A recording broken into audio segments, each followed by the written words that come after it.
जय गजानन जयतु संस्कृतम. वेदांत सार ग्रंथाचा अभ्यास करत असताना सिद्धांत स्वरूपामध्ये आपण तत्वमसी अहम ब्रह्मास्मी या वाक्यांचा विचार केला आणि पुढे आपल्याला सांगण्यात आलेलं आहे की जोपर्यंत या सद्वस्तूचा म्हणजे परमात्म तत्वाचा साक्षात्कार होत नाही तोपर्यंत श्रवण मनन निधी ध्यासन समाधी इत्यादींचं अनुष्ठान करावं हा विषय आपल्या समोर सांगितला. मग श्रवण म्हणजे काय ते सांगायला सुरुवात केली आणि 6 लिंगांचा विचार आपल्या समोर ठेवला. 6 माध्यमातून आपलं श्रवण व्यवस्थित चाललंय की नाही, आपण जे ऐकतोय ते शास्त्रशुद्ध आहे की नाही आणि व्यवस्थित समजून घेतोय की नाही हे सांगण्याकरता जे वेगवेगळ्या 6 गोष्टींचं वर्णन केलं त्याला षड्विध लिंग असं म्हणतात असं आपण पाहिलं. मग पहिलं लिंग आपण पाहिलं उपक्रम उपसंहार एकवाक्यता की जे सांगायला सुरुवात केलंय तेच शेवटपर्यंत असलं पाहिजे. ही उपक्रम उपसंहार एकवाक्यतेचा विचार आपण केला. दुसरा अभ्यास नावाचं लिंग आपल्याला सांगितलं. जे सुरुवातीला सांगितलंय जे शेवटपर्यंत सांगितलंय तेच मध्ये मध्ये पुन्हा पुन्हा सांगत राहणे. आणि मग आपण छांदोग्य उपनिषदाचा आपल्या समोर उदाहरणाचा भाग दिला की ज्यामध्ये उद्दालक महर्षी आपल्या श्वेतकेतू नावाच्या शिष्याला मुलाला तत्वमसी हे वाक्य उपदेशामध्ये 9 वेळा पुन्हा पुन्हा वापरतात. तशी जी रचना त्याला अभ्यास असं म्हणतात, कारण शेवटी तेच पुन्हा पुन्हा समजून घ्यायचंय, व्यवस्थितरित्या समजून घ्यायचंय, घोटून घोटून पक्क बसवायचंय. हा जो विषय आहे त्याला अभ्यास म्हणतात. याचा विचार आपण केला. तिसऱ्या लिंगाबद्दल सांगताय अपूर्वता. अपूर्व असलं पाहिजे. आपण जे श्रवण करतोय ते वैशिष्ट्यपूर्ण आहे, त्याच्यामध्ये तसं दुसरं काही नाहीत. ही अलौकिक त्याची जी अवस्था ती समजून घेणे अपूर्वता. व्याख्या करताना सांगतायत प्रकरण प्रतिपाद्यस्य आपल्याला जे सांगायचं तत्व आहे ज्याच्याबद्दल आपण बोलत आहोत प्रकरण प्रतिपाद्यस्य अद्वितीय वस्तुनः ती वस्तू अद्वितीय असली पाहिजे. कारण जे सर्वत्रच आहे त्यात काय ऐकायचं असं आपल्याला सहज वाटू शकतं. आपण जे करतोय ते अलौकिक आहे म्हटल्यानंतर करण्यातला जो आनंद आहे तो आनंद आपल्या समोर घ्यायचा आहे आणि ते अद्वितीय आहे हे सांगणारी जी रचना असते प्रमाणांतरम अविषयीकरणम अपूर्वता. त्याला दुसरं प्रमाणच लागू पडत नाही अशा प्रकारची जी रचना अशा प्रकारचा जो आपला विषय आहे ते सांगणं याला अपूर्वता असं म्हणतात. प्रमाणांतर याचा अर्थ वेगवेगळ्या प्रमाणांनी आपल्याला व्यवहारातल्या गोष्टींचं ज्ञान होत असतं. प्रत्यक्ष प्रमाण प्रत्यक्ष इंद्रियांच्या माध्यमातून जे ज्ञान होतं, डोळ्यांनी पाहणे कानांनी ऐकणे हे जे ज्ञान याला प्रत्यक्ष ज्ञान असं म्हणतात. दुसरं सांगितलं अनुमान प्रमाण. अनुमान याचा अर्थ तर्क करणे. प्रत्यक्ष पाऊस नाही दिसत आहे पण थंड वारा आला त्याच्या आधारे पावसाचं जे अनुमान केल्या जातं ते दुसऱ्या ज्ञानाचा प्रकार अनुमान सांगितला. उपमान सारखेपणाच्या आधारे जे ज्ञान आपण सांगितलं अशी अशी वस्तू आहे ती तू घेऊन ये, तिथं गेला.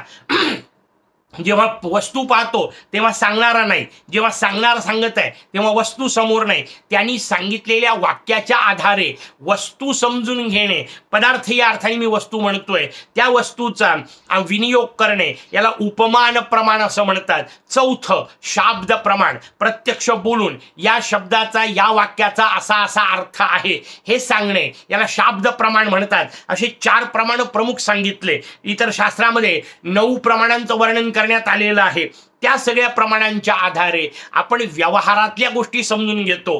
पण आपल्याला जे सांगायचंय ते प्रतिपाद्य आपलं जे आहे त्याला कुठलंच प्रमाण लागू पडत नाही अशा पद्धतीचं जे वर्णन असतं त्याला अपूर्वता असं म्हणतात. परब्रह्माच्या ठिकाणी ही रचना आहे त्याला ना प्रत्यक्ष लागू पडतं ना अनुमान ना उपमान ना शाब्द प्रमाण कोणतंच नाही. मग अनुभव कसा त्याचं उत्तर आहे तो फक्त अनुभवच घेता येतो आणि त्याचा स्वानुभूत्यैक मानाय अशीच प्रकारची रचना असते. व्यवहारात सुद्धा अनेक गोष्टीत असते नाही असं नाही. म्हणजे पेढा खाल्ल्यावर कसं वाटतं याच्यावर प्रवचन थोडं देता येतं.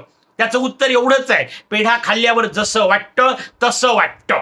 अनुभव घेता येतो, पेढा खाऊन पाहता येतो, पेढ्याचा आस्वाद घेता येतो. तसं परब्रह्माचा आनंद घेता येतो, साक्षात्कार घेता येतो, त्यामध्ये विलीन होता येतं, त्याच्याबद्दल चर्चा करता येत नाही. ही जी रचना त्याला अपूर्वता असं म्हणतात. आपल्याला जे ऐकायचंय ते असं अपूर्व असलं पाहिजे म्हणून तिसरं लिंग आपल्या समोर सांगितलं अपूर्वता. चौथं सांगतात फल. फल म्हणजे काय तर फलम तू प्रकरण प्रतिपाद्यस्य आत्मज्ञानस्य तद अनुष्ठानस्य वा तत्र तत्र श्रूयमानम प्रयोजनम. त्यातून आपल्याला जे प्रयोजन आहे, आपण सुरुवातीला 4 गोष्टी पाहिल्या. अनुबंध चतुष्टय पाहत असताना अधिकारी, विषय, संबंध, प्रयोजन, याला आपण अनुबंध चतुष्टय म्हटलं होतं. ते जे प्रयोजन आहे म्हणजे आपण हा अभ्यास का करायचा, यातून काय प्राप्त होणार आहे, याचं जे वर्णन केलेलं असतं त्याला फल असं म्हणतात. जसं तिथेच उदाहरण आपल्या समोर दिलं, यथा तत्र आचार्यवान पुरुषो वेद तस्य तावदेव चिरम यावद विनोदयेथ संपत्स्यते अद्वितीय वस्तू ज्ञानस्य तत्प्राप्ती प्रयोजनम श्रूयते. आपल्याला त्या वस्तूबद्दलचं ज्ञान होणार आहे आणि त्या ज्ञानाच्या माध्यमातून जसं वर्णन आपल्याला सर्वत्र केलं जातं, ब्रह्मविद ब्रह्मैव भवती. जो ब्रह्मविद आहे तो ब्रह्मच होतो. शेवटी आपल्याला त्याच्यावर वर्णन येणार आहे. किंवा आता त्याला कोणत्याही प्रकारचं दुःख उरत नाही, सुख दुःखाच्या पलीकडे आनंद प्राप्ती होते. हे जे प्रयोजन आहे, अज्ञान निवृत्ती, हे पहिलं प्रयोजन सांगितलं. ज्ञान प्राप्ती आणि त्या ज्ञानाने प्राप्त होणारा आनंद, हे जे प्रयोजन आहेत त्याला फल असं म्हणतात. ऐकत असताना आपल्याला फल काय प्राप्त करायचंय ते समजून ऐकलं पाहिजे. का ते याचा अर्थ निकष ठरवता येईल. जर तसं झालं तर व्यवस्थित प्रयोजन चालू आहे ना. याचा अर्थ आपलं श्रवण व्यवस्थित चालू आहे हे केव्हा तपासता येईल, जेव्हा प्रयोजनाच्या दिशेने आपण किमान अग्रेसर झालेलो असेल. ते प्रयोजन आपल्याला 100 आनंद प्राप्ती, आपल्याला आता म्हटलं तसं 24 तास नाही होणार, पण निदान कालपर्यंत मी 7-8 तास आनंदात राहत होतो, आता तो काळ 10-12 तास जरी वाढला असेल तर याचा अर्थ मी योग्य श्रवण करत आहे, त्या दिशेने मी किमान प्रवास करत आहे, माझा आनंदाचा काळ वाढत आहे, बाहेरच्या गोष्टींचा माझ्यावरचा परिणाम कमी होत आहे. कारण ह्या सगळ्या गोष्टी अज्ञानयुक्त आहेत हे समजून घेणे आणि त्याचं प्रत्यक्ष अनुभवात रूपांतर ताबडतोब 24 तास नाही होणार आहे, पण किमान तो काळ वाढवत ते नेता येणार आहे की नाही, त्यासाठी फल आपल्याला माहिती पाहिजे. आणि फल काय आहे, परम आनंद प्राप्ती, हेच फळ आहे. त्या दिशेने आपण जातोय की नाही हे तपासण्याकरता हे लिंग महत्वाचं आहे. म्हणून त्याचं वर्णन आपल्या समोर केलं. पुढचं लिंग आपल्याला सांगतात अर्थवाद. एखादी गोष्ट प्राप्त करण्यासाठी माणूस तेव्हाच प्रयत्न करतो जसं वरती त्याची अपूर्वता सांगितली आहे, तसं वारंवार त्या गोष्टीचं अद्वितीयत्व आपल्या समोर जेव्हा सांगितलं जातं किंवा त्याचा किती वेगळा प्रकार आहे, त्याच्याशिवाय दुसरं काहीच महत्वाचं नाही, अशा पद्धतीने जेव्हा सांगितल्या जातं, ती करत असलेली गोष्ट किती महत्वाची आहे, किती उपयोगी आहे, हे जेव्हा सांगितलं जातं तेव्हा त्याला अर्थवाद म्हणतात. त्याची व्याख्या देताना म्हणतायत प्रकरण प्रतिपाद्यस्य तत्र तत्र प्रशंसनम. त्याची जी प्रशंसा केलेली आहे, आपला जो विषय आहे त्या विषयाला महत्व दिलेलं जे असतं त्याच्यासारखा दुसरा कोणी नाही, अशा पद्धतीने जे वर्णन आपल्या उपास्य देवतेचं केलेलं असतं त्याला अर्थवाद असं म्हणतात. इतरांचा अवमान नाहीये त्याच्यामध्ये, पण आपला उपास्य जो आहे तो उपास्य, व्यवहारात मी शब्द वापरतोय देवते करता, इथे परब्रह्माचा विषय, त्या परब्रह्मासारखं दुसरं काहीच नाही हे वारंवार सांगणे त्याला अर्थवाद असं म्हणतात. इतम आदेशम अप्राक्षो येन श्रुतम येन अश्रुतम श्रुतम भवती अमतम मतम अविज्ञातम विज्ञातम. असं मजेदार वर्णन आपल्या समोर छांदोग्य उपनिषद करतं की जे ऐकल्यानंतर दुसरं ऐकण्यासारखं काही उरत नाही, ज्याचा विचार केल्यानंतर दुसरा विचार करण्यासारखं काही उरत नाही, जे समजून घेतल्यानंतर, विज्ञात शब्द समजून घेतल्यानंतर दुसरं काही समजून घ्यायची आवश्यकता नाही, अशा पद्धतीने आपल्या प्रतिपाद्य विषयाबद्दल म्हणजे परब्रह्माबद्दल वर्णन केलेलं आहे की ते एकच महत्वाचं आहे. एकदा जर ते ऐकलं तर दुसरं काही ऐकायची गरज नाही. वाक्याचा उलटा अर्थ मजेदार समजून घ्या, एकदा ते ऐकल्यानंतर दुसरं काही ऐकायची आवश्यकता नाही. वाक्याचा अर्थ दुसरं सगळं ऐकलं तरी उपयोग नाही, कारण शेवटी ते नाही ऐकलं तर बाकीचं उपयोगाचं नाही. या पद्धतीने जे वर्णन असतं आपल्या प्रतिपाद्य विषयाबद्दल वारंवार वेगळेपणाने त्याचं श्रेष्ठत्व समजावून सांगणे. काही वेळा त्याच्याशिवाय दुसरं काहीच महत्वाचं नाही, अशा प्रकारचं जे वर्णन केलेलं आहे त्याला अर्थवाद असं म्हणतात. ही रचना आपल्या समोर सांगतायत. मग आता म्हटलं तसं त्याचं उदाहरण की जे पाहिल्यानंतर दुसरं काही पाहायचं याचा अर्थ समजून घ्यायचं या अर्थाने, जे ऐकल्यानंतर दुसरं काही ऐकायची गरज नाही. एकदा उपनिषद ऐकलं, उपनिषद तत्वज्ञान समजून घेतलं, आता काय बाकीचं ऐकायचं?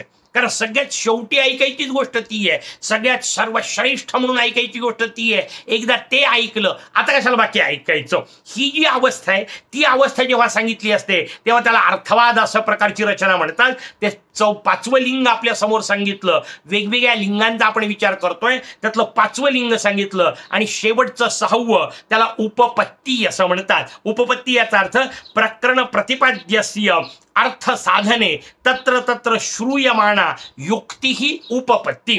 जे प्रकरण प्रतिपाद्य आहे, जे आपल्याला समजून घ्यायचंय, जे सांगायचंय, प्रतिपाद्य याचा अर्थ ज्याचं प्रतिपादन केल्या जात आहे, जे आपल्या समोर ठसवल्या जात आहे मनामध्ये, त्या गोष्टीबद्दल व्यवहारातल्या उदाहरणांच्या माध्यमातून समजून घेणे. व्यवहारातले दृष्टांत मर्यादित असतात, पण निदान त्या दृष्टांताच्या माध्यमातून आपल्याला जे सांगायचंय ते व्यवस्थित समजून घेणे याला उपपत्ती असं म्हणतात. आणि मग त्या उपपत्तीचं उदाहरण आपल्या समोर दिलं. यथातत्र म्हणजे त्याच उपनिषदामध्ये, छांदोग्य उपनिषदातच त्याच ह्याच्यामध्ये उपदेशामध्ये आलेला भाग आहे. यथा सौम्य एकेन मृत्पिंडेन सर्व मृण्मयम विज्ञातम स्याद वाचारंभणम विकारो नामधेयम मृत्तिका एव सत्यम. वर्णन काय केलं तिथे की मातीचे वेगवेगळे प्रकार आहेत. वेगवेगळे प्रकार याचा अर्थ मातीपासून निर्माण झालेले जे वेगवेगळे कार्य आहेत. मग घट असेल, मग कदाचित सुरई असेल, मग कदाचित भांड असेल, मग कदाचित चेंडू असेल, एखादी मूर्ती असेल, मातीपासून तयार केलेल्या विविध गोष्टी. हे समजून घ्या, वेगवेगळ्या मातीपासूनच्याच गोष्टी एकत्र केल्या, या सगळ्या गोष्टी समजून घेतल्या, पुढे काय होणार आहे? पुढे लक्षात येणार आहे की अरे हे जरी वेगवेगळे दिसत असले तरी फक्त मातीच आहे. वास्तवात काय आहे? वास्तवात फक्त माती आहे. हे सगळे आकार तात्पुरते आहेत. का? कारण घट तयार झाला त्याच्या पूर्वी मातीच होती. घट आहे तेव्हाही त्या आकारात मातीच आहे, आणि उद्या घट फुटला तर त्याची सुद्धा मातीच होते. हे व्यवहारात जसं आपण पाहतो, जसं मातीच्या सगळ्या गोष्टींना हेच लागू पडलेलं असतं, तशा पद्धतीने परब्रह्माचं चिंतन करणे म्हणजे परब्रह्मच एकमेवा द्वितीय आहे हे समजून घेण्याकरता मातीच्या भांड्यांचं किंवा मातीच्या वस्तूंचं जे उदाहरण दिलेलं असतं त्याला उपपत्ती असं म्हणतात. जो दृष्टांत दिलेला असतो की जसं वाचारंभण आहे, केवळ कोणतं नामधेय जे आहे म्हणजे त्याला घडा हे जे नाव आहे त्याचं, किंवा घट हा त्याचा आकार जो आहे तो असत्य आहे, याचा अर्थ तात्पुरता आहे. विज्ञान एकदा ते जे आहे, वास्तव काय आहे ते हे बाकी सगळे विकार आहेत, आणि वास्तव फक्त मातीच आहे हेच समजून घ्यायचंय. मग सगळ्या श्रवणातून समजून काय घ्यायचंय? हेच समजून घ्यायचंय की वस्तू स्वरूपात ज्याचं वर्णन केलं ते परब्रह्म तेवढं सत्य आहे, बाकी सगळं मिथ्या आहे. मिथ्या शब्द व्यवस्थित आपल्याला समजून घेतला पाहिजे. मिथ्या याचा अर्थ अस्तित्वातच नाही अशा अर्थाने नाही म्हणत आहेत. मिथ्या शब्दाचा अर्थ जे जसं नाही तसं जाणवतं. जसं आपल्याला सर्पाचं उदाहरण आपण पाहिलं की दोरी आहे त्या ऐवजी सर्प जाणवतो, शिंपलं आहे त्या ऐवजी चांदी जाणवते, याला मिथ्या ज्ञान असं म्हणतात. याचा अर्थ वास्तव नसलेलं ज्ञान. पण जोपर्यंत वास्तव ज्ञान होत नाही तोपर्यंत तेच सत्य आहे. म्हणून ते असत्य याचा अर्थ अस्तित्वातच नसणे अशा अर्थाने वर्णन नाहीये. जसं स्वप्नाची रचना आहे, स्वप्नात असेपर्यंत स्वप्न खरंच वाटतं, स्वप्नातून उठलं की मग आपण म्हणतो स्वप्न खोटं आहे. पण पहिल्यांदा सरळ सरळ स्वप्न खोटं आहे असं इथून तिथून 100% नाही म्हणतायत. कारण जर स्वप्न खोटं आहे तर मग पुढचा प्रश्न येतो, त्या खोट्या स्वप्नातल्या खोट्या सापाला पाहून आलेला घाम खरा का असतो? ही रचना व्यवस्थित समजून घ्या. म्हणून स्वप्न उठल्यावर खोटं आहे.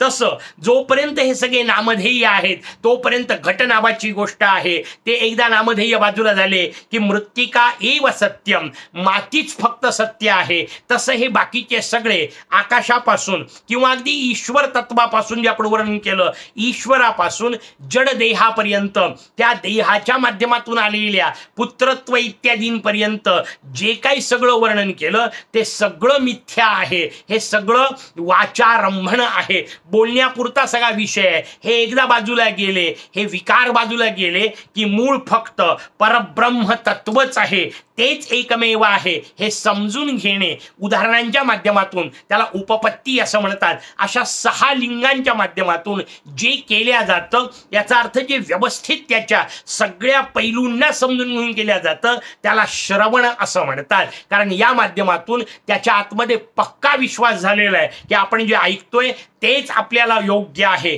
म्हणून या पद्धतीने ऐकणे किंवा सध्याच्या भाषेत वाचणे, पुस्तक असेल ग्रंथ असेल या अर्थाने तर वाचणे, किंवा आता आपण ज्या पद्धतीतून समजून घेतोय ते ऐकणे, या सगळ्याला एकत्रित स्वरूपामध्ये श्रवण असा शब्द वापरला. असं श्रवण करावं, अर्थात नुसत्या श्रवणाने उपयोग नाही, पुढे मनन निधिध्यासन वेगवेगळे टप्पे सांगणार आहेत. पुढच्या भागात त्याचा विचार करू. तोपर्यंत जयतु संस्कृतम.